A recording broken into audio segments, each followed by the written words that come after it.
Okay, so I'm going to do a video on how I cut plastic bags into Plarn for regular shopping bags in a better form tutorial, but I wanted to go ahead and show really quick what I'm working on this weekend. I'm cutting up bagel and bread bags, so bags like this. And I did a tester. I want to do a basket with both of the two together in kind of a twin spiral. So I needed them to match in consistency, which is hard between the two kinds of plastic. This one is a 1/2 inch and this one is 1 inch. And I don't know if you can see it really well, but I decided that I definitely needed to go with the 1/2 inch size, which is quite difficult. The plastic is a little bit staticky, so I had to switch to a smaller ruler and a fresh rotary blade.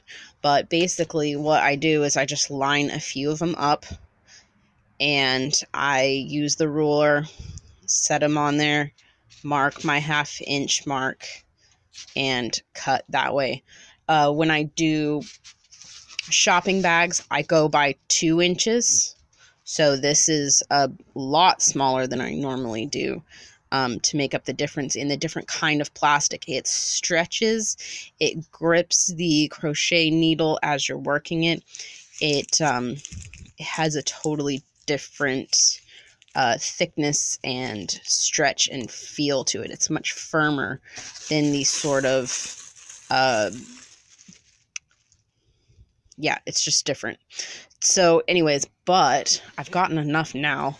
I can show you how cool this is all going to look together. Wow. I'm excited to see what this looks like once I loop them all together. I'm probably just going to, after I get the rest of them all cut, put on a movie or something and just sit and make a giant pile of looped together pieces of plastic. I did decide to cut across the bag, so doing it across the bag this way in little strips, whereas before when I did plastic bags, I would cut the edges off and do it as one long strip that way. The problem with doing that is that you have to join them end to end, and you end up with a big seam.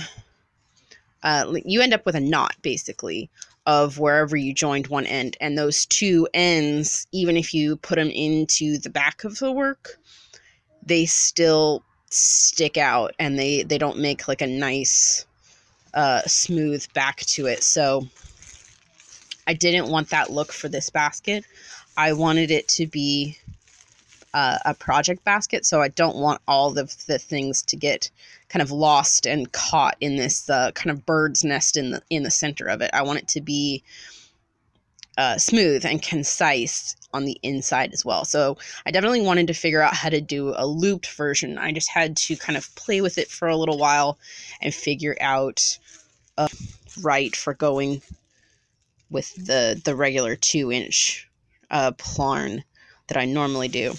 And then I'm going to go over a core of, so this is one full bag with the bottom seam and the handles cut off, and then I cut it in half again. So I'm going to have 2 cores, and what I'm going to try and do is have half of the circle be brown and then pick up the bread bags. So it's going to go shopping bags, bread bags, and they're going to go out like this in a spiral as I make the basket. I'm going to try it out and see how it looks. I think it'll work. We'll see. If not, it was a good experiment. But I wanted to show you how colorful and cool all of this is. So you do end up with a bit of a waist. The bottom part, the top part here is a waist, and the bottom of the bag here, where it doubles over, is not useful. At least right now. I don't know if I can think of something to use, like a super, super duper thick